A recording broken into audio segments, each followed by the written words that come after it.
ene o ma media fidie kese yesu ene de mu hu ya e wo mu say ye wo awrehuo mu Ghana in fact ye ni enje sa efise ye obrempon bi atofom okatachie bi enimonyamfo bi Ghana dihie bi atofom awoti hu say Ghana ye di abobo ye pepepe se ne etin eye nkofo ya se eye abrantie eye Christian Atsu ofrum ya se da ho egu eye mu ye pepepe se ne etin na nka boy na atene se ye se eye 4th March eno mudi ni 1 week ewe ebusuafie ho no pepepe ewo eye fa samche obodo fa samche St Peters udu St Peters odo ka se opesa fa samche omo chop asamche kwana ewa ene wo pepepe se ne etie no eye 4th March ya ena in fact ye di ni 1 week na adofo endru baby yen ka bi nhemu na ene nso ewiem nte kakra na adofo nso nko modwuma so enko predo mbedi e de abade a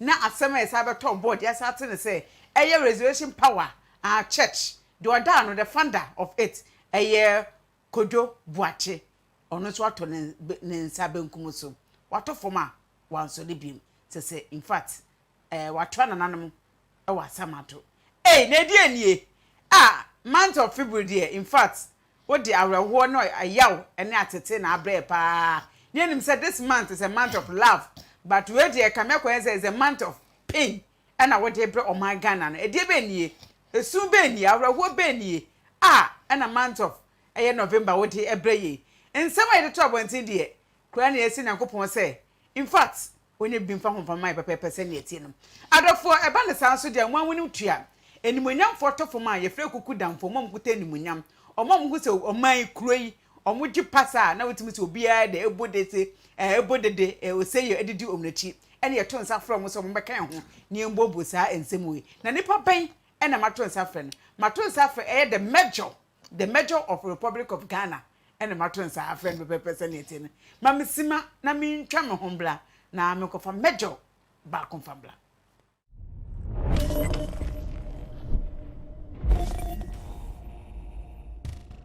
akwa babem de na me chose makwaje maboafo nkatada na abofo de bi ombo mechi dom omta mechi omoso menfa omoso omto nsama me moto nsu ma me de mama hoho eye ejewe na meche eye online business bi a adofo wo ye adwuma kora obetimi ade ho awura sa business we ebeboa wo wutifie wo ye student de wutie bia betimi de ho awura sa business mu a eboboa pepepe se ne etie ne sanso na ebia wapomudin mu ensiye wo chini ayaresa bia ho nto huhumu ne hunamu Dr. Amengo Digital and Herbal Center oko physical a obetinete oko spiritual so obetinete pepepe edi amount lemonade finance ombomodin eboa e ma opese o rechi to obusuafo wo sen no mo kakra edidi bibi anasa de to omo ho a obomodin yusu lemonade finance for e map na fast e beboa pepepe se na etie ne eni nti won so eno mu de ho kitandie na mo che okon mo fa so a omo ye de mo ye mu process no sounds no on my estate on my stay long shots ba Ghana baby atenase for just short 2 weeks 1 month 3 weeks 2 months baby atenase in fact person will feel okay bibia we dan nimu obeni friends wifi abraze kamadia na bomadian phone number we 0246 637272 0207 800640 bomadian phone number na free baby pela opedi biala ye benya dan de ama pepe opefi ato o pasase ato ana opeka so rent dia ena bomadian phone number na pepe eye major Kumchcha general major Kumchcha ono ena aba betenase no e pa ide eye obi in fact Ghana fo ni gini huye pa ebu se oyi papa we do sane for man panyin e bebo because o kan no kware odi no kware enu ntin in fact Ghana fo energy no ho na nsem bi oka bia Ghana fo efolu pepe se na etie no ne ho so aye feye ta obetenase ni ho aye feye in fact olukuso très bien so that's it major 1 Empress 2. Me do ho aye papa Me da se misuan misuan ma yenchia ya hwefo nyina ne nka se nyame hira won oni wa yenso eni wona minchia oman so ba bi owo bia nyame hira no pa na panifo a wono wa ha Stevo o chinchim fidie no ma of Stevo na Simon Peter Simon Eyakuto. Okay, na offer. Munyina nyame hyiram. Medamase. Amen. All right, kum. Nansi ye February ya ni nya nti 18th. Se ye nua ba ma ba ko de hye ba ko. Eye Christina Atsu. A wo take care o ye football in fact Ghana match no. Obo bia ama in fact Ghana dey in fact ikofo ni mu no. Take you so kwa ko ball na we di bibie kakra eden. Abefie. Okoye no oba ye di ne funu eneba. Ebi kasa how because so hwe bem ya branti ya doye ne no ma we ya. We are not expecting that say be a branti betime from ya. Because it means a babru me say do oma good oma ye chi ode e na do ma bia so no yakopon hia no e na babu ko ya so say da be me da fia so ambehwe me da de won fram ntoma was da be na akoda fia so ambehwe so anya ma wunua no wanya ma ni na branti ye ye we ni na e che se wo ye de na ma yakopon na ba ne sei e na Ghana focus e bi yakopon ntima kura ne kra ne kakra wa di na fisa so do mu Empress medase mediki ya chie wie nyame on ade abako a osofu Kumchcha me hu se nipa bie ni wiase a obetumi ate nyame ase da nyame wotena se a enye yi okay adentina woti nyame ase a enye yi okay oye obi a oye Alpha and Omega is omnipotent God. Oye God. I am that I am okrok nanim obi ni won nachi obi ni ho to tena se a enye yi me kai say last 2 weeks ye church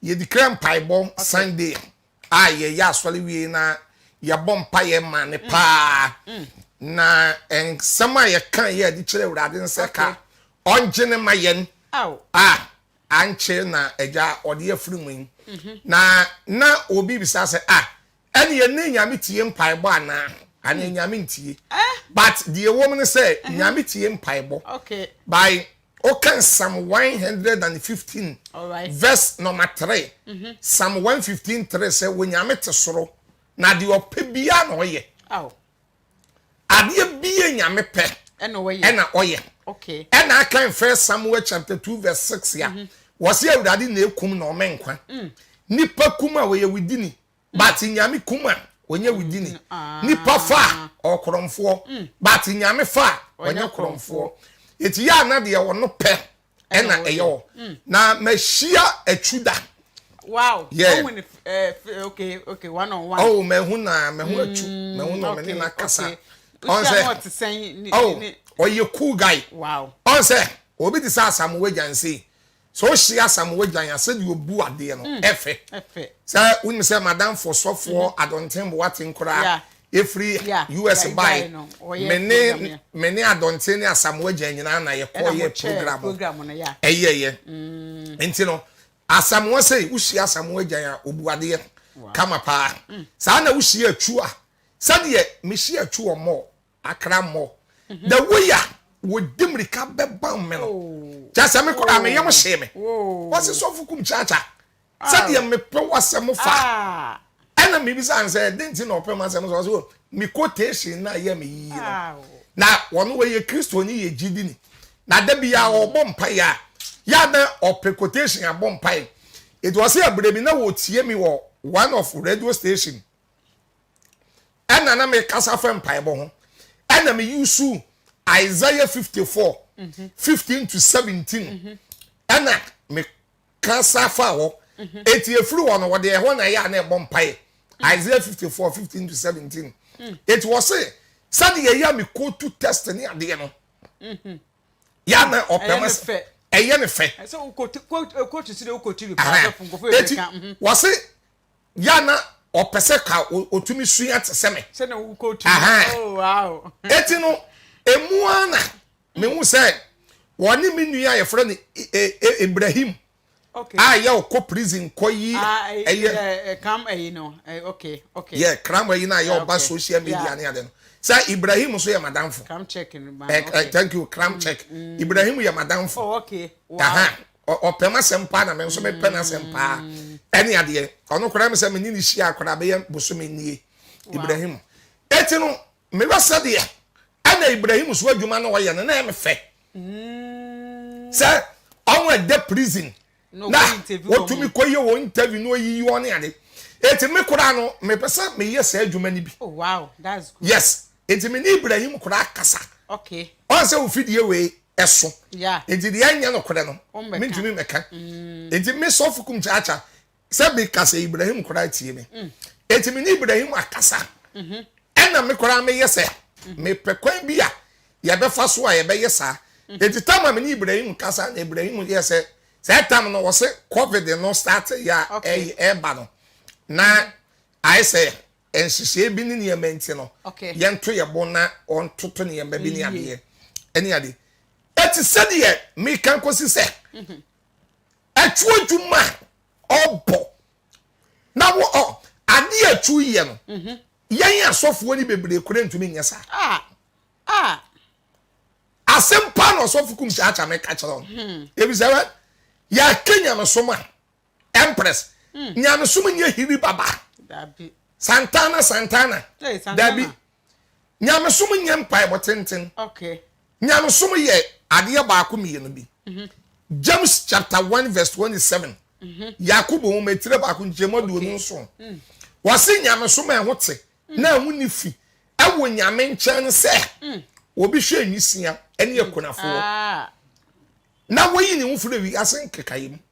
Ti adoye ya ade a wo ya nyame hira so de wo ka se Yesu se me koda ha ma me hwe me.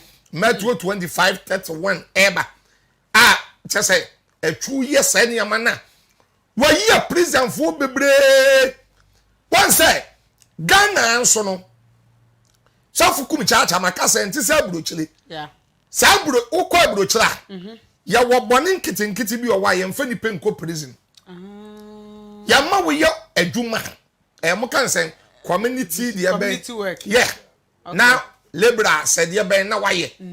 So kon san wo ma obi awia mobile phone. Et say e be a 100 cedi. Na ya come 10 years in prison. Na obi kotwa abode yeduro. Ya ma 15 years in prison. Na aban ne san feedi ne ma na aduane anopa awia enwumre. Dabi wo bo man ne ka say yade a eya brochira ye won senkrofo sa no ye betumi de won waye adwuma na aduane kora bo mani ma na won bedodo okomokola akra mokola eho bonche mburunsam gem kohwe bola ewura kokumasi kejetia sa won we didi bone nkitinkiti american nyina no ye betumi de sa adwuma na ma won na won waye okay eti atwu adwuma oye de ye osofu Kumchcha me ekamakuma enya boroso eti eda ye nyina yete sa asem we no mami so show me video bi I cover ara kakra na me fra yituma yeah so wa hwe bia yeah ena na me su na me wura ho pa me su pa o won say edu ba bia Bible mo ma me nkyere o secret ba ko okay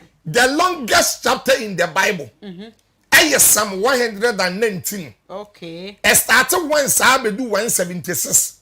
The longest quotation Bible mu Psalm 119. Okay. It started when Sabe do 176. And at the shortest quotation in the Bible. John 11:35. I see. When we Jesus sweat sweet. Jesus sweet or Osunye. John 11:35. Jesus sweet. Sweet Osunye. Huh? Osunye. I soon make sweet. It's not sweet. There be Osunye. Osunye. Satan mo konya ne Lazarus. Satan we watch children. Na Yesu adam fon so ye Martha ne Mary. Ena no onu ya be ma ne Lazarus. Yesu do opek. Awo Lazarus no konya no. Ena ma wo Osunye John 11:35. The shortest quotation in the Bible. Jesus sweat. And then the shortest. And then the shortest Bible quotation. Wow. John 11:35. And the longest chapter in the Bible is Psalm 119. Oh, okay. It started 1 to 176. Oh, wow. Yeah. 170, yeah. Psalm 119. 19. She na obi antro na wrong. Psalm 119. It started 176. And only the longest chapter in the Bible. Okay. And at the shortest quotation in the Bible is John 11:35. yesu sunye Jesus sweat osunye okay eti oh etua mame wura ho papa misunyo masun na matise yesi konfuo bi okumase na okeken kwase asem ni nkurase sem se etu ba na wono mo baji aduro ena obaji aduro na wanya ho amamre ena ode ne ka no wo sem kwase asem no ena ya no so fukum chacha me ye obi se wudidi atem dabio obi disi ewu na wo bi bewu na wo bi a wo ye papa se ewu na Ghana akoma atia mini aba so obaji aduro ho wai ya friend say Ghana akoma ate ampa amman panisu oh na nadu dankwa kufu adu numanyamfu osu MP fu osu ministers isu ayinfu akesi esu asofo mpempem osu a prison fu osu han ne beba be yien na wo bi ewu na konfuo bi wokumase na yesi konfuo na pie say na atuba ne ho na obaji aduro na oba ne wo na oyi aniyama ma no na wode ne ka na wanya ho amamre sa konfuo no wajimi unnim nyansa yes we kurasini sa we nipa bi so ogina mani kura na ma bodo som now konfuo na akwambi na gina because look dabi so one atwibeje na trio no ana papa wo hwe de ye Ghana fon so kana ase ompese omo chese ase ebi wa ye bibi na mewurade bu fu no onye hwe Isaiah chapter 57 verse 1 so can Isaiah 57 1 ya Bible so three ni yira ma wo bi enfa nhye na komam ewurade tumi fu ni papa ko ma wo bi enwe ho that what three ni tumi yira ewurade tumi fu ni papa ko okay that no isa wo be wu ya opawo one when in Bible mun can Luke chapter 13 alright everyone ever chapter 13 everyone ever ube wo say se bibi to nipa bia na nya ne boni ye wadie ana ama bibi ato no Luke 13 verse 1 to 6 ya mon kan wo eti bibi so obi akwan mu a ya na nya bia boni bia waye ana ama bibi ato no eti obi wu a atu ye Ghana akoma aye na busu ya akoma obi atu awuo wo so fukum chacha masu me ma me kura wi ye oba me yi oba me yi me yi apega masu ye dabi na moku me na moku because aga me because na me ma me age no was or 80 plus na wani sa eti no sabe obi di 80 ni 90 ni ade no wu ya na ya but enye ya but obi at 31 years when go be 32 yesi born na all bokura we take kura yesi jamagisi na obeba pension asede be de ben oba no ko man sha oba thank you eno no ba be hye mini aba na kupon na kasa kire na na se situation yesi ana ni pebu ha bibi be siwa bibi tu abrabo a na ewrade na pese waji wo fi no ma bi mu so for timi happy sa say ka we ya owo take na mo nhye no a na adweye ne se asa ha no wo no enkoye ma no to pese ofri ha no now all of a sudden ono kwa buy wa behye na nakopon na pese wo yini fi o ha obi mu se ne be ya nka bia mo nhye go na ka tim ni nkoye nka ablabo ni nkoye ma no na nka me na fi kromu se ne be o ha wonto no me de minim say Bible say ade ye nyina mo yemfa no nyame of course what I say all things belongs to God. Yes, there be fat tank and okay. In all things we should give thanks to God. Yes. And we are no quotation you Job 14:5. Bible so nyame yesese wo bia na de ato. Okay. And wo bia bo so me de obedi wo awurade tirem. Bible so nyame ye twase bia udu wono ma unsan ho. Okay. Sa wo se enne so fukum chacha me frewa. Na enebra na beje wa home ya. No doctor can save me. Clock. Yes. No malam can save me. No prophet can save me. No pastor can save me. Sa urade bre eso na so. So for kan time no nyadwe because your Bible mu Francis Ezekiel say e ho abako na the time aso ene Awurade soma ase won ka chan se on se ne nsam ase na ne time so obompa o mkoye no obompa ka china nkopɔ se Awurade hu ne mɔbɔ na on fa mfie ni bi nto ni mfie Awurade the 14 good years kan enti na me se ade a edi obi ko prison na mfa obi nko prison obi ya no ne hyebre ne nkrabia aduane a obi di wu ewu na obi wu a wonye nkwa ka obi fu a won kodu obi fu okodu okay and God is a supreme God is Alpha and Omega. Why Abraham nyame, Isaac nyame, Jacob nyame. I am that I am. Why you supreme? Okay. Why you almighty? Okay. Why you kasia? That why you omnipotent? Sabio, right? Okay. Sa some toa. Na kofa lawyer. Na lawyer edu wachi kokotwa. Lawyer nini to me yana famu die bia sanka. One judge be kasa. Na judge you. Ana wa save. Okay. Lawyer to me yana famu die bia. But say lawyer pre no ya. Na judge so be jeli wa. Okay. And just a lawyer ni nye good. Why yana famu die? Okay. So fu Kumchcha e tu issue ba ye ya bompaye. Ajidifuo bebre nso e hwa me bompaye man. Asolifuo bebre bompaye. Adofuo bompaye. Ya ye ya famu die. Okay. Onyame na wo ye supreme o ye almighty no. O say opompaye ba mabo nyina na atwu me so wo mra. Ye ni ano. Ba obi so se me enka se Nyankopon na de ma on na chance na die. Na abrante ewu ne Awurade na je no. Ne Awurade en person abrante ni wu. Na ye han. Ah, tell me. According to obi so ni suggestion no, what say Dabi o enti na me say, sansem na konfo na e be keka na ye nkwasnasem. Okay. Sa wono konfo no say, wa ye bibia ma atwu na atwu ameda ase, en wa ya.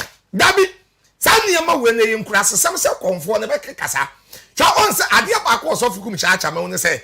Say obi di hie wu a, na obi di hie firi mu a. Okay. Tama ya watu Ghana na ya watu obusua na ya watu adafo no so keka se asem wo ya na wo bi nya akora wo be denchi wasom yes because me konfo no gina manim wasisi akora ka me denchi na somo man eh ama na community koi na bia no so bia e be secret so for bi ba wo obi hu e bia no so de esi ye no no so ka no aboa so me se anya no kore asofu Dabi opa kase won for evidence mra obeka se bi obi ba share video eti na me kan se mpa eye nkwase atrende na obepe eye nkwase atrende e na obepe eti ye nua be ma yiwo so ontimi kase betra me mbo me ho ban oh tie okonfo bia ani obi a wo waduru a wo ye powerful so oba ni nchembe ye bibi na wuwu a ono kro ke na no tom onkasa Dabi onkasa na ewia so okonfo wo power waduru a wo ye advert.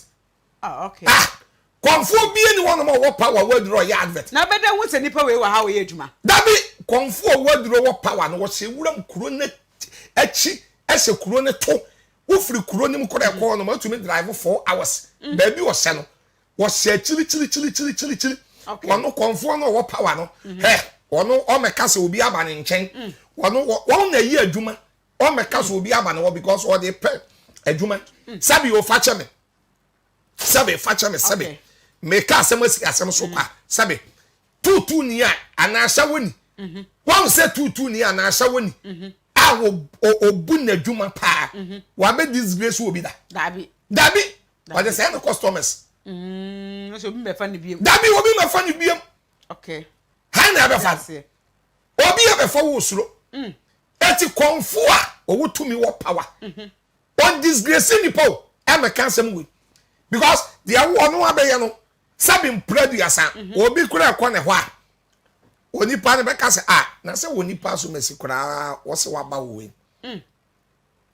wo de na se ma beto abontin okay men so me ba wo a o de be ba beto abontin enti me ma enti sa de no mfi kura thank you enti me de ade ba ko so fukum Kumchcha no se nkrofo na ekeka se nyina no o ni aduro da konfo we ntuntum aduro kuro ni bi double waduro kuro ni bi so onko no papa oh woni hu dabi woni hu eh awu be perfect on be trend so I say agada nso say ono hu ni say e bia atwu ekwaji aduro mban Nyankopon mini aba me sof Kumchcha me ni maduro bi aso a atwu koye okay That means no correct.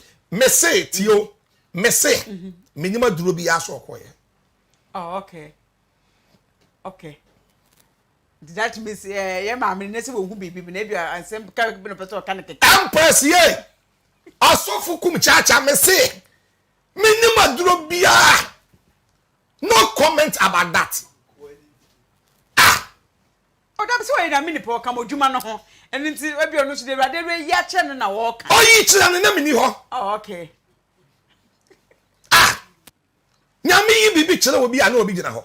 Se wo yi kira na mini ho. Enti ta tim no konfo e ta na onu so ke won ko nipa ne ko na wuni obi. Oh.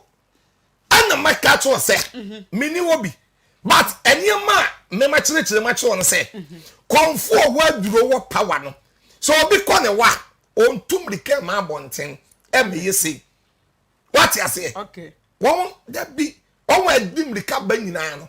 E yo won be trending. Sa won be ya no de won number na gu Facebook ene social media no so. Na sabi wo facha me sabi kwasiafo no won ni ntiye no. A won wo Ghana na aburochile no. E konfo we yeso wa bin konfo we what you say? Say na twu kora kwa ne wo ene ya mame mfre no. Fat you say? E ya advert no be on be ya advert won ni hu. Oh. That me die. Atsu wo na wo ni ye me ya no. Sa konfo bi ba. Na konfo ne be kan na de ba na na there be oboa. Na papa Atsu. Bi anim se ne ye kan wa ha sisi yan. Ya si Ewurade timi ma second chance. E betu ba na say still say Ewurade ka so ye bibia pon obeye. Oh yesterday. Oh peja na o sa ma na bankom fufu a. Wawu no. Ai. O man abenkom sa atemu da obesole anan. Da bi si wo ja no. O say o say ma na bankom be wetie Ghana fosu otu asofosu e sa ma na bankom be na nim kopo betima ye. Oh nyame de yese bibie ni wono ma ontumenye. With God Luke 1:37 with God all things are possible. Okay. Bibia nyame tumeye. And the bibia. Tumi ye Ewurade dia. But say be wawu di wawu. Ba be ka say asofo ne bi besia mutimi hu ka. Mutimi hu be ka say be covid besi, mutimi hu be ka say we besi. Ade na twede ne de e ka mekwa say say hinta ma yera mo kakra na. On say makase. Sofu bia ya na semusi a wodimrika ba ye hu ayi no. Fans no obeje. Okay. Dodo na ye fans no obeje. Won anyame de won ye adwuma na nka say owo. But won wa ya no obeje fans no esi ya na opeso de. Ana number 2 Empress. So obi ye difu a. Enye ne yema nyina no hu ne ye to Z. Okay. Odifu obi obeka se bibie besi adechiye mu bia wo be hu A to Z no. Oye trofo. Oh wow. Yes. Na so hu ne yema nyina pepepa a woni wo nyame ye pe. Ana wo nyame so so no obi nchen na no nyam. Oh okay. So hu ne yema nyina pepepa. Ya woni yema bi owa. Hwe okan 2 Kings chapter 4 8 eba tama odifuo no du sunam ni ba no efie no yeah awo bompa ye man no ama me ni nyinseye utie me tama odu wo awo bompa ye ma me no nyinseye ya ne ba ni wuye no odifuo no ka kire na abofra Gehazi se okay we die wo nyame de ye hinta me wo de ye sie me nyame ye nyi ankere me sa akoda ne bewu so can Deuteronomy 29 verse 29 Bible say nyama hinta nyina ye Ewurade de ya the open way na di a kire oh okay ya woni yama bi o nyame tumi yi kire wo e bi won so wo nyi kire that means ready to be no ma be hinta mo pa le da se eti na nkom se kora Paul se e be hu ne fa oh okay enye na se wodifo Kumchcha sameti we na adi tie mu nsemu bi ya ne mehu okyena de ye besi ne mehu de ye besi bi ya ne mehu ene se kam ni wo nyame ayepe. Oh, okay. Kameni wo nyame yepe. Eti enye bibia na odifuo bi ye ho. Eti na obi ye difuo kora wono kora wotuni nya accident. Wow. Ne bakora se ni pedimu no. Ne bakora tumi nya accident. E mo no akora obeda. Ade ye beche ne wowu. Proverbs 27:1 so ochena nya wo de emfo ochena wo wo ho. Okay, of course. What they say? Of course, yeah. Eti na ya na me pese. So obi ye prophet ya na we nyame nipa.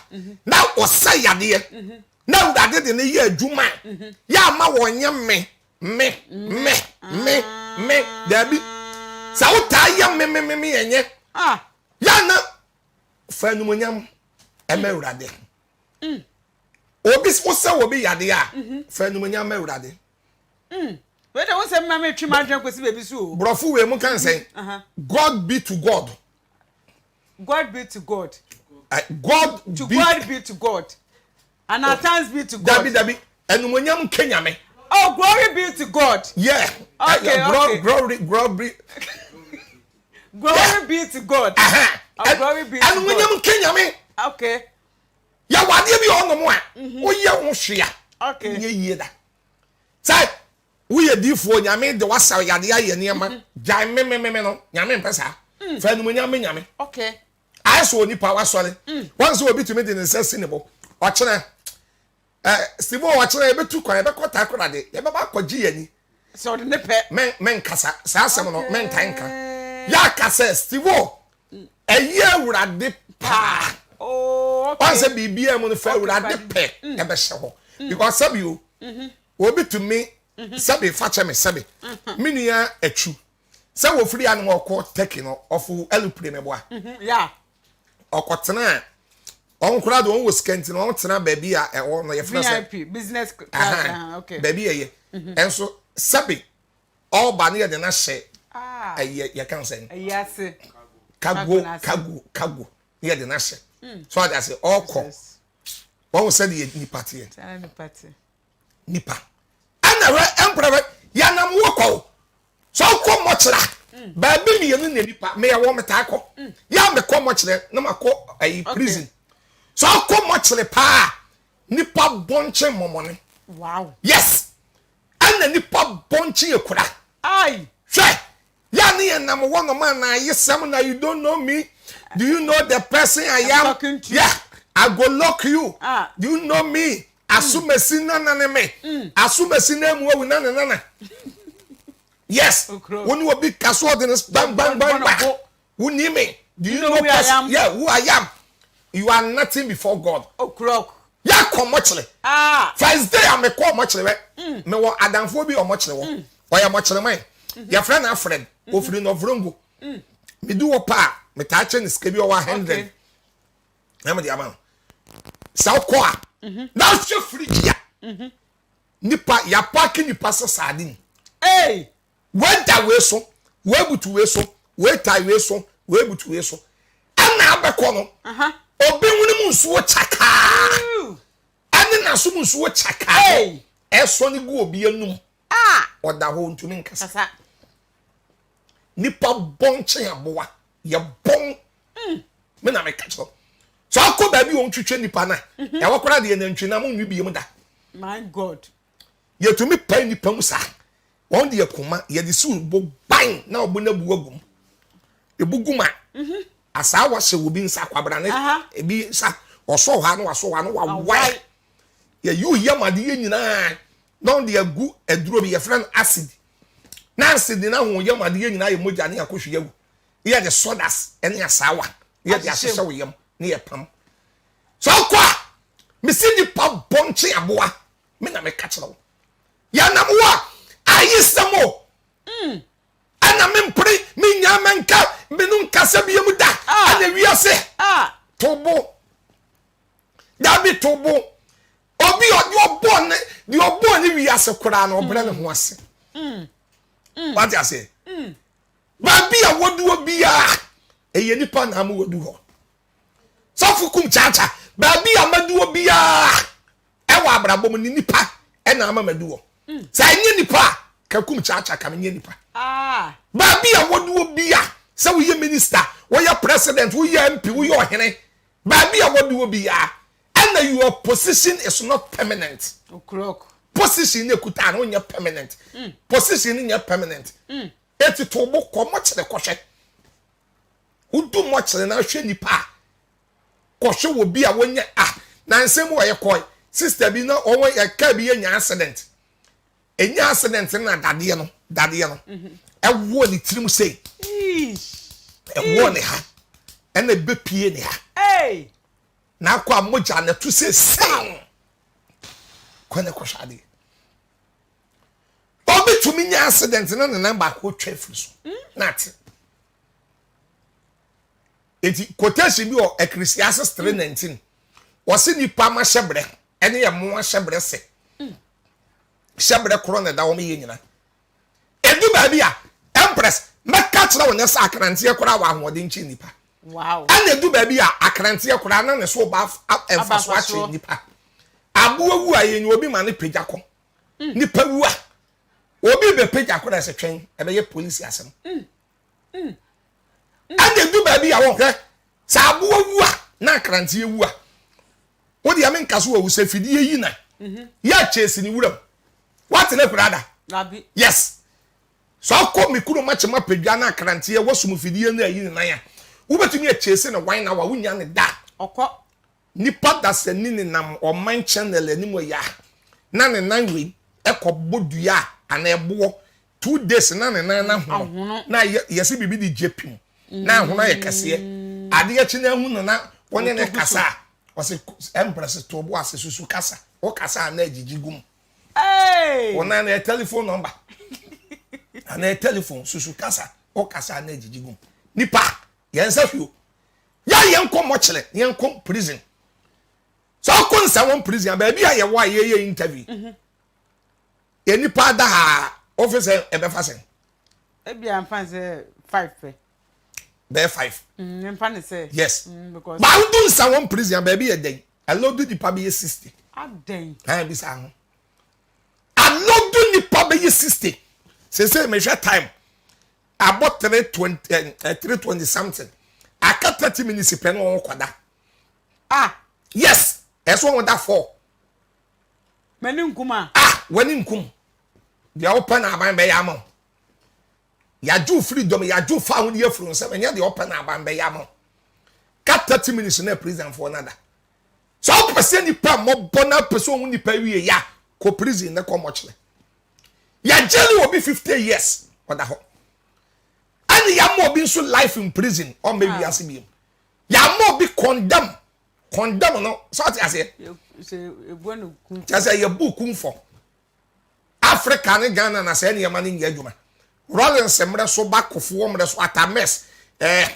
Haimpo ma ye papa mahama ye president numonyamfo na na adodan kwa akufo ado obi a wada condemn bi ya no aban bi ensansin nature em ye nyini nkobo ni tuo ya me be life in prison condemn on that eti nipa mo bo misi kokolebu aya semu papa na papa won say nua ba mai wan wale eye ne kromu ni ba okowale a different country o man foforo so ba na Ghana fo so chese se wan wale wo dihye na okowale obi kwa se wo ti akatakora se ye ni obi e beka se atwubanie ana atwu asimasinie na eno so ka ho bi na ebetimi aha ne pa no kwa papa wi ase na ne ko na ni mu atre normal first pa no sabe facha me sabe wo ya asantini na ohu sabe igbeni yes nwale igbeni so ya igbeni na hu achim ni yes nwale no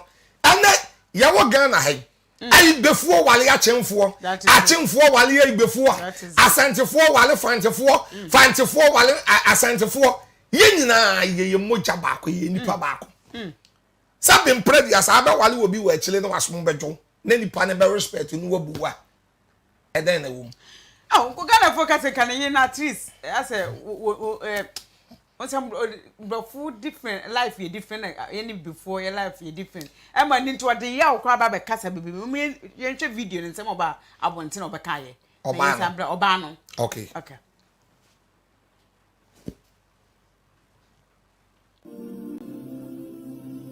obi a me ho den aba be bonfire ma be for Friday betutu awon boni be me du via me na me no na ebi mu de kensem chese edienti na in fact ye fence ne yere ne yenti nsem bi afina no oba na so wonsu onye hwe ode nsem ababonte chese nkofo busam sem ye okay masa I'm not okay but I cannot pretend me nye okay nkura ne nti ma pretend say me okay so what I say so waka say na na oti eninsuo e wo video nu ma wo ye no but mbofra wo ho ontimi nsu ngu mbofra no so de bia saa enu nti na wo hide ne self se ne be ya o show kire mbofra no se I we okay se ne be ya in fact mbofra no so ye de enkodi awrewo because we looking at the kids na nkwa no mo as nkwa no so sa nkwa no nyindu baby a e be ka se nkwa we mu nu nti no papa pense o betimi abo mo bla na se o betimi o mo te ase o mu ye okay se maame na tim chichi nkra no we mo maame no bia woto na se wusu a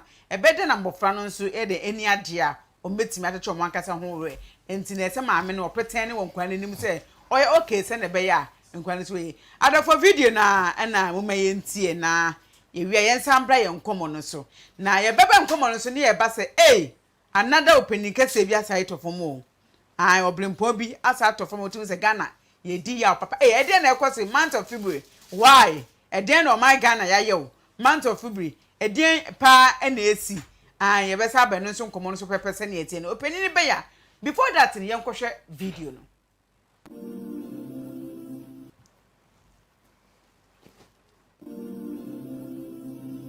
obi a me ho den about the bonfire ma by for Friday metutu awon boni bebre mi du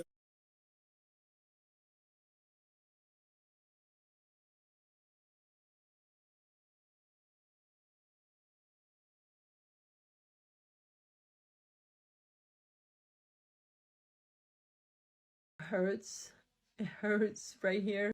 I'm trying to be strong. I have 3 kids. They need me.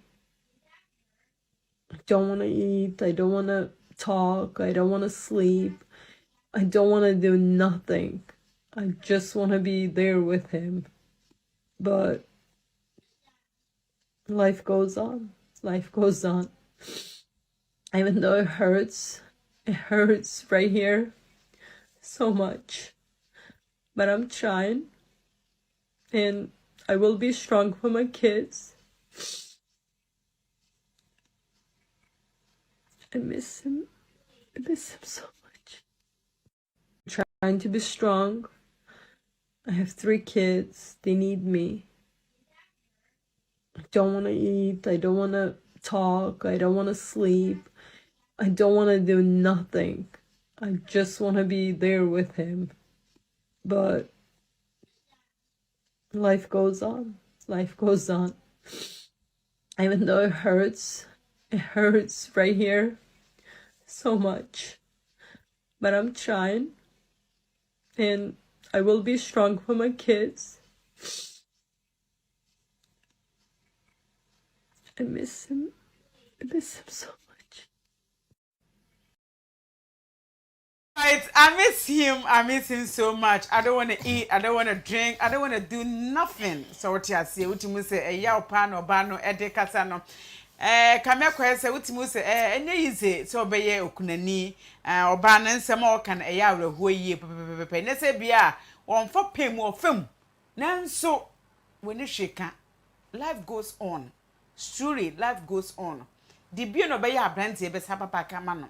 Enti na brabo no eso oboku nanim sesi ya de enyensi wa fini kunu pa opeso ono nko anetena ompeso be bibia tese wono no peso wote enti ama nsuo kura papa wontimi num nsuo wontimi ndidi awrewo se nsuo hina na ehini no sua na osu obeye din edidi papa semu obeye din anu nsuo bofra miensa so won bofra miensa ena me say se owuo bi o no ma owuo bi ayo owuo all die be die but owuo bi o wa eya some die and not die yeah say ye tete yes ye nua kora atwukura em say yes wo pie ye kona damfo bi wo yes obedu ye kora nche na atoye nchem na ina me na ebo ne nkaya na ebe na pese yi ni free bibi mu ana na me say de wo ye den ya bisi no ebisi what am I saying eti ne yile no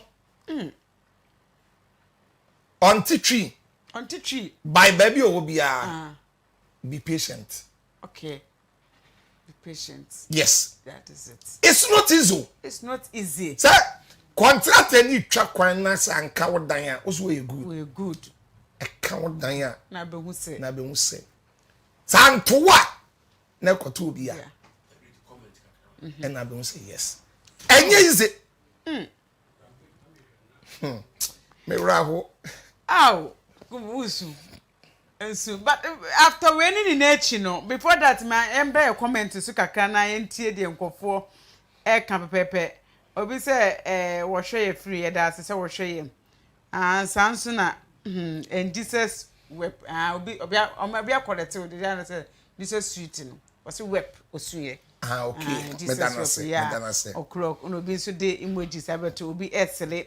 But why don't you read message? Sorry for that. Any reading for or say good questions. Oh, okay, yeah, that's all. True talk, pa. God bless you. Oh, see, they all can. A dimu and a fantasy worker. Now me and Shira, they all can paper. In fact, I am really I'm that's a move. Sorry, for me for not reading that message.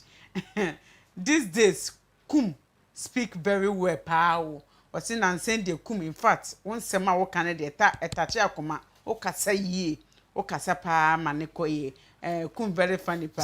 Onsi me di attempt me di attempt di me damase ya na nyame yo wo empress ade ba ko empress wo mu ne say obi di hye wo na nipa sun twa wore ho na se wo ye konfo na upie be kase ene wo ba wo ho na de be na se ni ade a we ma no pa na me di watema so ati say enti ya na onsi ma no ya but enyame ya mo mfa ncheme ba sa de mo kan so no atem de no de meja kakrakra why mesere mo all right. I appreciate your viewers and read their message small. Why?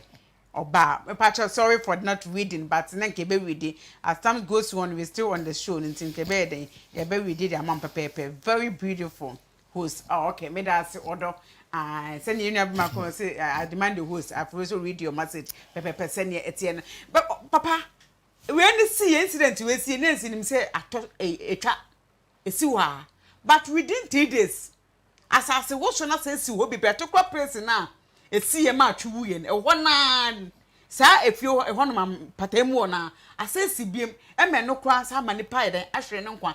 Then the able to say, a year and fun sweeping on my yana. And I should you about muscle. Media men can say from so. Okay. So I say, ya one year my baby or 1 or more. Sabi, a kunsi baby.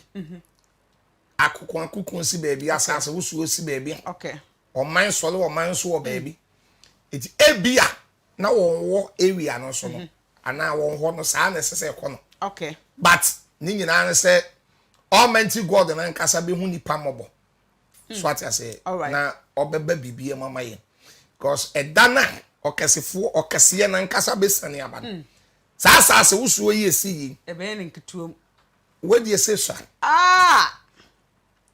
ana bibi kasiya pa ni firi soro ba de so ne ba Bible say eno se Yesu ba na wo ba kora no first no ba nso oguama ana first no ba nso oguama nse se de o man sa o ba nse jata abu jata we dangerous clock eti ba wo ba o say o kan Bible no Revelation chapter 19 verse 13 wasi atemu dedi na Yesu ba bebu atenya atade a wodi bai atade be na hye white wasi Yesu ba won hye white obehye den na atade na wo hye no say ye white kora wayi ena wodi abomogye mo de asoku moja that's a red ena watamahye Revelation chapter 19 verse 13 that mean papa atemu da na bia kase wo hone wo ho atemu da ye wure won say sabi owuo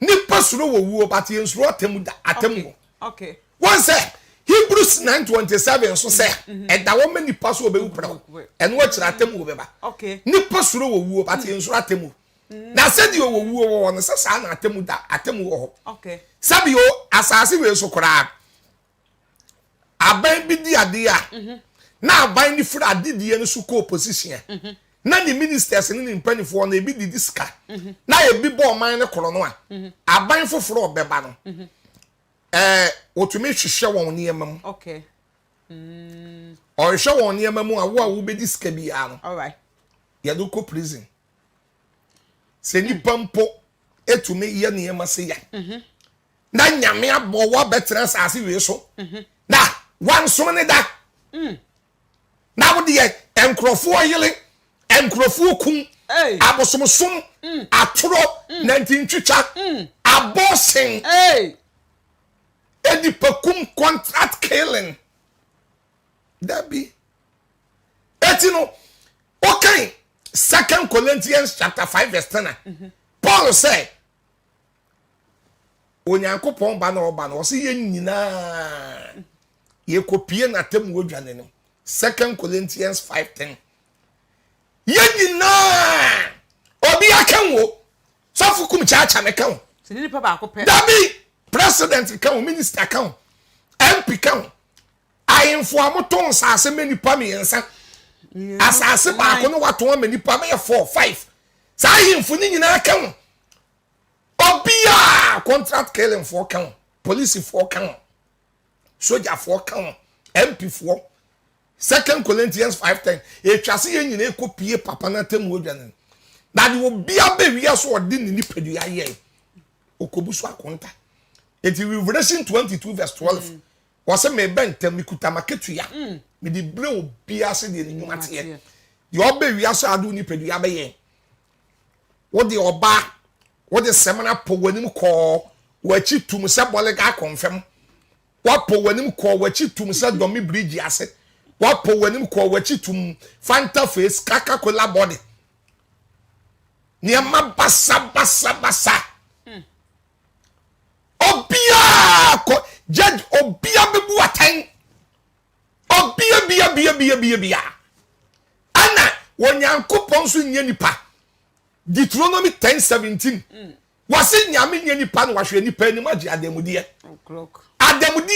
police ni betumi age obia betumi age ademudia nyame ni bribe eti first na me woka bi na ma chura ni mu ni achile Heaven's Gate no bribe all right Heaven's Gate no bribe unyuma na edi wachi unyuma na edi wachi yes nti papa wo say abrantie okọ heaven ana onko heaven pacho because utimi to bitimi suda me suda na me hunu so heaven pacho book na papa na de ba na me won fa ma me sisi ya me hwe mu okay nti ba bi okọ de ewo nyame nsemu ba ade ya me metumi aka ne se a meka se one say echu yi obi a Ghana fo ni nipa nyina di ne ho danse okay ba adanse bi ya nipa ye di wo ha no ye di wo soro Matthew chapter 18 verse 18 the achichere wa soro and Hebrews chapter 11 verse number 5 Bible say Gideon ti no di Enoch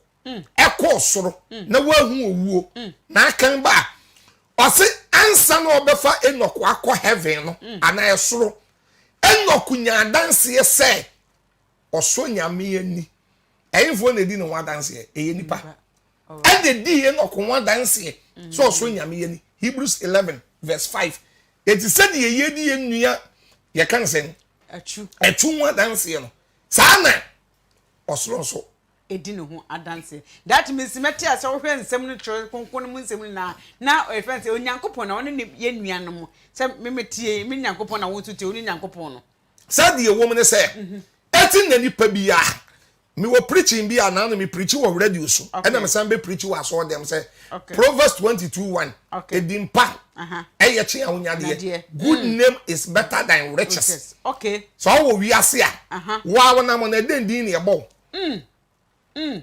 ba bia wo ye adwuma e de din ne ebo e de adanse ne edi fa ho efi a wotem e den din ne ebo e de adanse ne edi fa ho broni a wote so e den din ne ebo e de adanse obi owa wo wu a na nipa nyina yamagene hyew ana obi nso tumi wu na obi ani yeje obi atumi kanyame na atu anaka obi wu wu biem obi wu eti enipa wo wa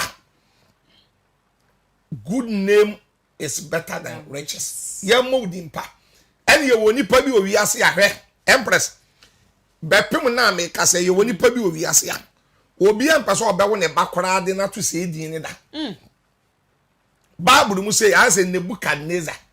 Ha na ewo ne bade na to Nebuchadnezzar. Ewa kura. Ha? Ewa dodo. Won say ye wodin bebre wa. Nipa asase we so kura no.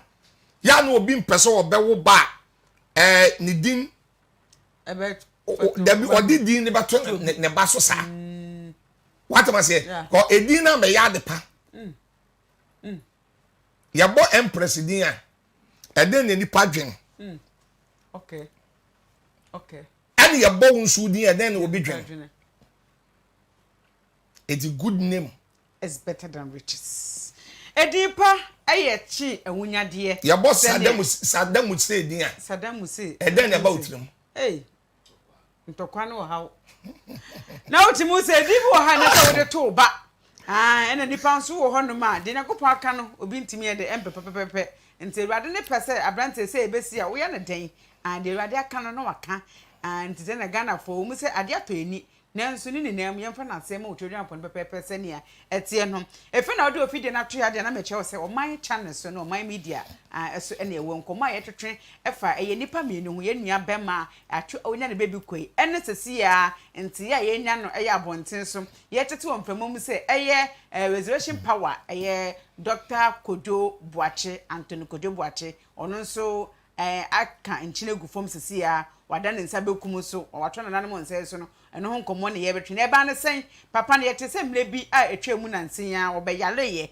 ma in fact na Ghana for in fact yebu kumfu kwa dada na Ghana for nim se ewuto Ghana for nim se wewu dada nanso ni nenam ye ha ne hu se papa ne pia bonten se wonwu ye mini wule metiasi o moni na ewu o menwu ye na otimu se oba bonten nsem a obeye ne nsem obekeka na Ghana for kwa sa bu ofu tese apapai ye nim se ho atowa in fact obeje wa home no wo sa bekeka nsem we emu wa na yete se wone ne yere nso enyamente me ho ase bi eche se aseskedie bi akoso ema oba no aiden papa mu abomu ntem yenkwoti oba no so ate na asori a ono nso eya asori a sese wone eye papa Kojo Boakye omuni ewo biem ese divorce esi ewo mo ntem pepepe se na etie na dafo na anopei ana wiabrei enumre die tie ye no ene na ye tonsa fe ye Kumchcha mejo so on fana dwenche nso mbra se eba ne say because papa yi ne nsem emle bi oba bonten beka kan ye emle bi video bi epia bonten se papa nse wa mankofo bi mba o man fast dan be nto oje mba no o mankofo bi enya adwuma o man fast dan be nto aje adwuma no o mankofo bi sika o man fast dan be nto aje sika no ne ebusa se nsem no kan na me awurade bu ofu ana se enesa na bibi foforo bi ewo ho before that no mo yenko he videos ni ebi na yembra yensem so obi a me ho den abado bompaya ma ba before Friday metutu ahoboni bebe mi du fia me na me wi ani wi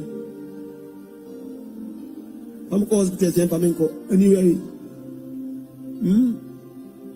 faminko hospital no binu anu ma mo ya soja fo am bebo me mo ma ye boni eti awurade papa unya me pa me chew ma ba mo bo mo anu mo me pa me chew se mo be guide me se mo bi am faminko hospital mo ya awurade boni se mo me no mo ne wa ha na me ya na mo be guide me se mo bi am faminko hospital mo ma ya awurade boni me na ma bompa ya mama nya ba bi asi na me ya ya muntimi ka wo mo e faminko hospital na mo guide se mo bi am faminko hospital mo ya awurade boni mo ka tua su awurade anim the awurade ba ya mo taachi mo be pa me chew na me fa mboni nche nya za wonu mabusu nya wo nto mo da mo aposifo a mo ne soja fo be bo me ho man se mo bi am faminko hospital mo ayo mo den ani braba mani abre yoro ahoni mani asaji die na maye aba me ka mo mati mo mo abo mo no be pa me chew office da papa na me fa mboni nche mo yesa debi mo anyi ni entwa yi enne ye second Sunday first tie video no ma tama ne ho edwojo no an ho to na oba sorry dem e di kan Sunday no na oba ye ne ode sa nsem we beto abontene o kire se in fact am na no oda won ya bambofo no mo bo ne ho ba no esi kwan se na be obi ambefa ne enko ayalesa bia ma ne nkode na yalesa na no ne ebusa se die ntira ene ma ne ba sa die ntira bambofo ne si nkofo ho kwan esa na bibi wo ho ana se bibi ni wo na emra nso a no yale no oba abontene be kan nsem bi ebe yi nsem bi kwa out abontene na papa major Kumchcha eba bontene beka say nka that moment ne nka nese papa yi ebekasa nese papa yi ko bekasa kese wo hwema ne hoto no na ne ho sisi ne ho so ansa na waba bontene aba bekasa eno no bekasa ye ne ene di we abanana ana say bibi fufuro bi wo hono ma ye enimo papa awon fe papa Anthony Boachenso ana pensi ya sori ya ewie beima na yeti bubuja ebu wa bontene yenkoti enini yentwe yenkonko ha yesi ono so aka nkinegu na Ghana for edwene ho monte ase eba ne sen emre bia o yale yere papa ba bontene be kasa e ma interviews wa obi wano kasa ne sen ko kasa ese nko yedin na ne hoto no a na nko ba be kasa edi enti ma o kasa se ni ye tete won frema mu bebre no ekere se papa ne firi mo no se ye no kora de ye tete no se ye no kora pa de a mema busua hyede no na mama won yakọ ebi se eyade bia eya ena on se me no what de yade a nyame nsem no yade a me kondo ena me pe etimi hu se sofo bi preachia awo bo word ya se sofo no me pe na sam okay se kwadwobu wa hu se baby ana me ya asole o mataiko first ya wona no ya asole me ya asole o mataiko 15 years oh wow yeah it took ko mataiko kura opa bisa Kumchcha junction obi abechire na ono so wo machi ena wodi free ho me kura me free ho no mba malam me wo sisi ye okay na ono so free o de back aso akwan so ene ade ena sabem prediasa minim ne pa na ushe papa ni preaching ni teaching sia enye easy in fact o preach pa woni bible okay kanya me asem kama pa etimi no tama oyale ya ase Ghana fo bi bebo na uto wawu na oyale na de ena papa ni pie baye ena papa ne be kasaye emuna me nso me ye interview na me ka say na me hwese de na papa no na o kasa na me hu seste wa ne ho ento no by Ghana fo no udi Ghana fo achia ya na wo be ya de bi ensese wo ye but enu kwanse wudi ni pechi okay be kabre bi a president mess ya president ya nyame fa ne currency yeso wo yale wo kwa brochile wo yale president ata mess do airport pe na ohwiri ye eye jogging ase mo kan say yeah o jogging kaka ama Ghana fo ehun say wonyale oh okay but no president mess nsu gina wo no sebe na ne kasa no na o kasa no e kire wo bia no oyale sami empress me yale a me ma radio suda me ma tv me ma social media okay adentra da bi me yale na me ni anwode aka ma betena kekem oh of course sabem predi asa sami yale a me sam me ho yade na me ho to me once me no why interview bi na maka say yade de sa wo bi ya prophet so bi ya bishop apostle reverend nyame yade ka nipa ho okay obia ni wiase a obeka say wo de wonyale da yade ka nipa ho enti da bi ya me sofu Kumchcha mi drama so dem wo ka kire ma so le ma say okay da mu be hu say ma so le ya me yale no na me call hospital yeah oh okay some me na mo onye bibia na me de spiritual all right me wo doctor fo mi enu a on hwe me show okay enye bi na me ko check up on so me ko check up enti da bia so ahode wo kakra ensese kura na me body atwe first no say na tem sa wo mi first pa wo mi kura be fi say mi peja dade enso me nya bi da me nya bi da me ko check up me hwe maduya ne die yi hwe hu su ya nkasa me hwe me hu yi ankasa sa wo ye sofo a ye djuma no wo bere wom o show members emu atete emu problems ebia wo betumi agina pulpit akasa be 4 hours not the whole day na wuni di first say me dia na me pepa an say makasa be 3 hours ne 4 hours ya makowura me office na mama won akoto you can say drink me pese me boni di am ya advert am okay na mama won akoto na won abreme na manom medu fie ne medidi a na be 7 8 ana me doctor ka kire me say me hwe yi mami nkumi ho sa eti say me ya sole ya na me be ya anopa me nya me breakfast na me ya sole na me hwe na members no go bebre no ba for consultation na all says na koka ton say papa ya de eti papa say mama na 30 minutes na me dey asa me office woni ma didi me nya kwasea yeah na ma didi kama na ma pet drink bi asa boso ye kama sugar nim na me dey aboso ni me nya ahoden na afi won aka na ba if you say empress adia ba ko won say obayi wo yama hwe members na a wo be hwe won obabuwa won but sabio sa won so wanwin wa won na sabi wonni ho a members ne kura no bebrebe ja wasole no akọ different church of course yes god yenya atete yen sole no a won fra ye one man church no most of them sa we ye sofu pani na oni wokura nkrofo man sole sa tu kwan pa nkrofo nta man sole eti senya me fra wo a na wan tutu wachi yiye dia that is what so no kura de kojo to so ati ase eti ese wunya tam adema wa wo ho na wo yesunsum de no honam no o hwe wa wo ho na ebwa wo eti ya papa Reverend Dr. Anthony Kwajobuachi said ye yetete no yampa na yampa de a me de wa bebo adwuma wa ye adwuma wa mana Solomon so good teachings come on. Wow. Yes. Wa ye adwuma. Okay.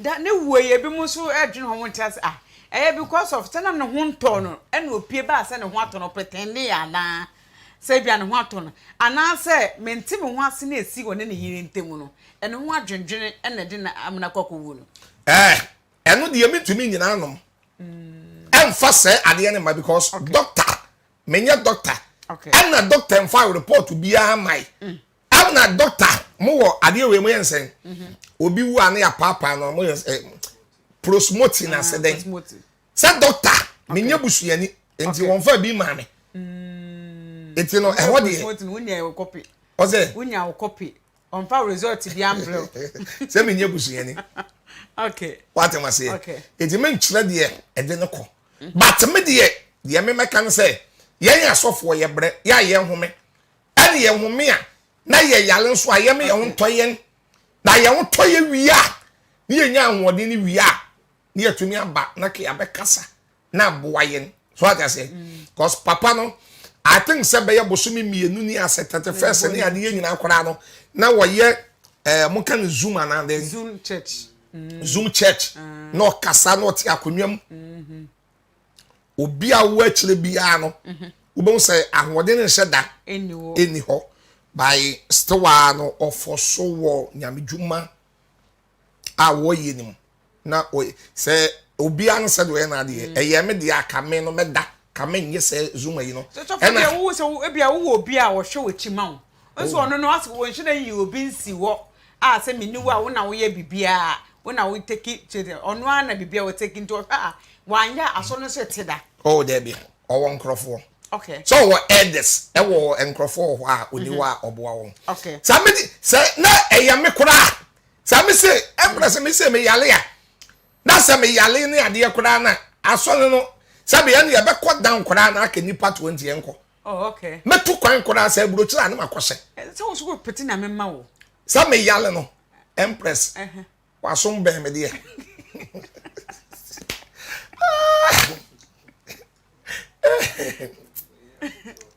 empress Empress waso be me de some boy na me adwuma na say nyame dwuma some boy ready some boy adwuma nyame dwuma yen fa yade enye wa me yen nimde yen nyansa yen fa yade enye nyame dwuma okay sa me yale ya me yade ya be preach me yale ya me yade ya ba asole me yade ya me yade ya be kenya me sama chelem okay sa me self kumchcha se ya me to wa me yale ya sabe wan yi akura na me de me ho be ba akosie eburuchira ani ba bia mema doctor fo ahwe me na me didi adade bia na menya hoden a meye ene me ba na asole na me se egu kura ye egu kura nyame na wode me start na obetumi asa de me start bi yes emre bi won se papa nso babo ntene be kekansem bi say bia asof omo ana omo ba na asole omo jai sankofo no abo omo pen ewrade afa no so ama omo eba ebi mu ni ba ewrade afa mo so ama omo nya ba ebi mu so no mu ni adwuma ewrade afa mo so omo nya adwuma ye ebi mu so no mu ni sika ewrade afa mo so ema in fact omo nya sika na ne na echi nkofo na amfa na ase ambre no eni nti wa mama ewrade afa me so ama oba no meji abofra no yasi etimi dani bibi otu bibi ekobo obi ono so timi reverse ma ebetima ba na say bia empaibo na nsema okan na obi akwa na reverse oh debi on say why nyame nipa why sofo kase sabe Yesu Kristo sa akwatafo du yade okay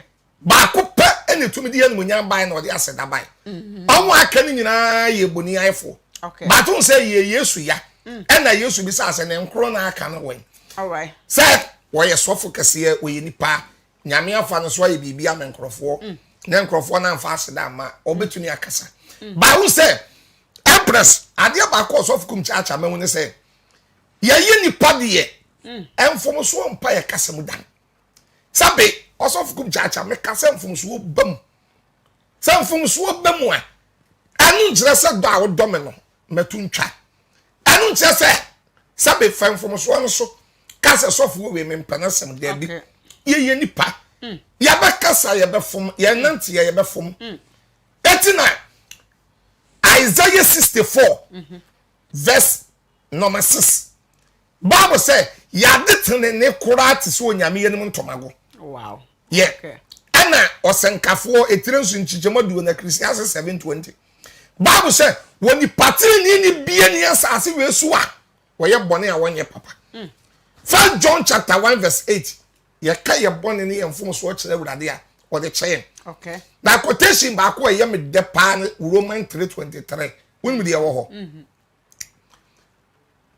all have sins and the glory of God is ye nyina ya ye bone na nyame ye no nyama boy all have sinned including me Kumchcha and Empress and Stevo and Peter and Offa all have sins and the glory of God is short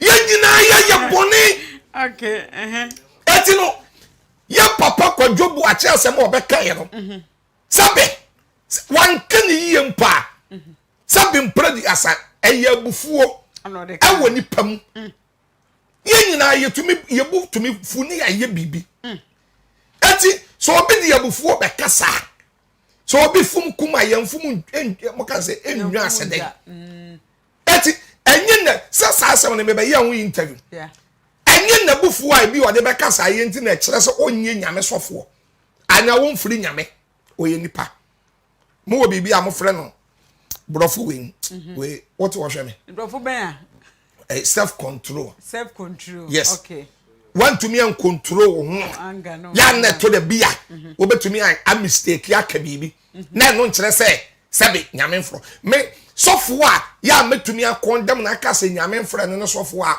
wodi aduro ya asole oh okay sofo a wodi aduro ya asole nyame mfrem ba sofo ye nipa okay e bia wo mistake ba bia na sofo afum ba bia ye mfa ne mfum no ani ni mistake no nkase nyame mfrem wa say David nye sofo de ba David ekoye bone ama David kura kodi Yulia eyilachi yeah ama David bone ya wo ye na ebi nsida owie na oma Yulia kwa woko Atsu letter come soldier near friend Joab. Am I yet Yulia ekoto ekono baby ano den. Okay. And ye boni tuoni ekono.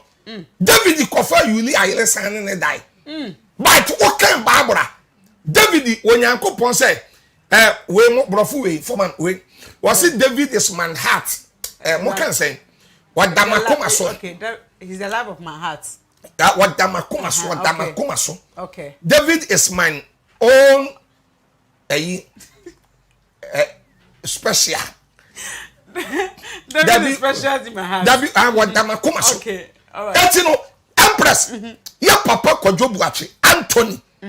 Say yam padia. So we free mo. Ewurade emfa ne cleanse. Ana yam pa. Ewurade me Nyankopon chichi na abusuafo wore.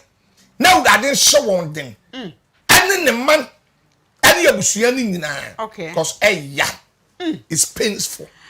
And very painful. Send a major prophet Kumchcha can prepare send it no be the message but was it I know it's Almighty God who has called this man to rest. May it so rest in perfect peace. Okay, also na ye or day better from Edema ye Papa Anthony Kojo watching another one also say it is finished. What they are wishing for him has come to pass. No news for you people again. Oh, I asemo it was a Ghana for bone e wuto. And nti se na ono so kan no se de mo pe no e na mo nsa kan nti se munya na ho news biem na maye pepepe se ne etie no wiase de se na e kan na wo mu se nipa ye ne anefom ho ba te ba no so a yesa e make sure se bibia be koyi pepepe e de amaye. Okro kada for me din kana mo ka tro se major prophet Kumchcha na me netine kwa ye di nkomo ye de twe nkomo yi na ebe mo ka se eye Atsu eye ye fancy time ekohia airport no omkofa na ede na befie no eye vice president eye John Dramani John Dr. Baumia eye asemo John Dramani mama. Sorry, I don't for your vice president, Dr. Baumia. I didn't send be a good form. And my ya ma konya and I see a jaya casamuno, and my a year a software or more men were 2 months of form, and a chief imam, and a traditional for your mamma Mariano. Yes, it be a man for now, see a man and couple of person yet, and a jack casamuni and my year vice president, Dr. Baumiano. Or Chester, in fact, ye be me a branty, Ghana for na su friend and send Cabayan, once I'm back, come back, no, or be a bonny deep, or be a cancer, papa, no say, a man state barrier. And then the Ebusa say, a betty maybe so Abama, ye papa Anthony Kojo, Boachana. Now before that, Yemusa state barrier, de Mayania, a year Christian tree, as a fatana. Empress, I didn't say fata. Okay. As a fata, so I bet some more minor. Wabe ye be a more minor. All right. And wababua. And a chef a pop just say Sadia oh Debbie a babua. Ya the man ye. Anna Sabi Papa Kojo Anthony Kojo Boakye. Men idea bakwa me when say Yamo state barrier mo can say State barrier. State barrier.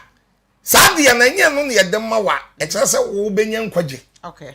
So at say ya betumi de no amawo eye eboa wa somo man wa boa wo man ya de mawa eye but nyame atem won first state belia. Okay. Obi okoro obewu ama na yi ekure ni pattern kure nkobi nanso na wenye nkwa so at say nti ya ma a true state belia enye bone. Okay. Enye bone In confonso chese GFA for Omasheda and your man Pineva Tamana Branty, ye shana moon, Nansen Kesman conform over Nefin and Baba Bibi at the Akatam with Nim Chesse as a Babranton who yam wama.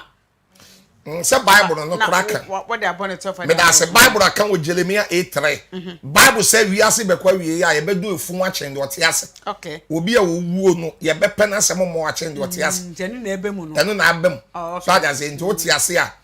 Me sure say anka Chu efra burochire bagana ka soja form pempem ni police for koshia no airport no ke ye be nsa but sabe koshia funu okay and the esa all right it empress me so me dase obi a wa hwe ye bia nyame hira wo betumi a WhatsApp me number e 0542 51 another 5128 so WhatsApp prophet Kumchcha me number ya message bia o de be ma me ene nkomodie bi ebedi o pese ofre me so abetumi afre me 0542 51 another 5128 0542 51 another 5128 WhatsApp me ana abetumi afre me yakasa ne yedi nkomo nyame hira obi bia na urade nye obi akase emichia sofo kase Jesus abrante e wo UK Jesus abrante e wo UK ba bia wo bia olumai nyame hira Reverend Dr. Adontin Boateng USA Virginia Reverend Dr. Adontin Boateng nyame hira onyo kase ena sofo buadi nyame che the Mikes Chapel International sofo buadi nyame che ba bia wo bia nyame hira and Reverend Dr. Samson Amwatin, Brian Amwatin, and Daniel Amwatin, and Dr. Amwatin. All the Amwatin family, Nina, Nyankupon Shamo, Dr. Amwatin, Reverend Amwatin, Daniel Amwatin, Brian Amwatin, and Samson Amwatin. Nyamishra, a soft warning, Nina, Obia, or soft bia, Mabo dia, Oni Obia, meant to me a money dimbia, Nyame, Eshramo, or Mamon Kwan, Ewa. Sofo Isaac Owusu Bempa Reverend Dr. Isaac Owusu Bempa asofo nyina nyankopon enhira won sofo kwadwo boache nyame enka no ho na onyame enhira no onhwe no so ewo Yesu dem nyame enka no ho nyame ehira no na omfa ne nsie ewo ye ne kukum pepepe se ne etie no adafo ye de mu etie se ya happy birthday Atsu Reverend Dr. Sefas Tamakuru. Oh, okay. Happy birthday. I breaking you. Happy birthday to you. Happy birthday to you. Happy birthday to Dr. Tamakuru. Happy birthday to you. I'm not that asolia. Eye breaking yoke was a fire. Breaking yoke fire. The birthday. I'm so would the birthday na. It's a belated happy birthday to Reverend Dr. Sefas Tamakuru. Obi a woni mu bia na oni ni bia nkanya se so fukum chacha se odone dodo nyame hira obi a eti odo pepe ne etie na happy birthday nsunsem e de koma pepe adafo ha ne edi mu besi mene major general major prophet Kumchcha enetna se etwetwe nkomo efa ayeye nua bema kisa na chu ene ye papa ye Anthony Kojoboache ne mu ewuye no pepe ne etie no na me dinka ka chem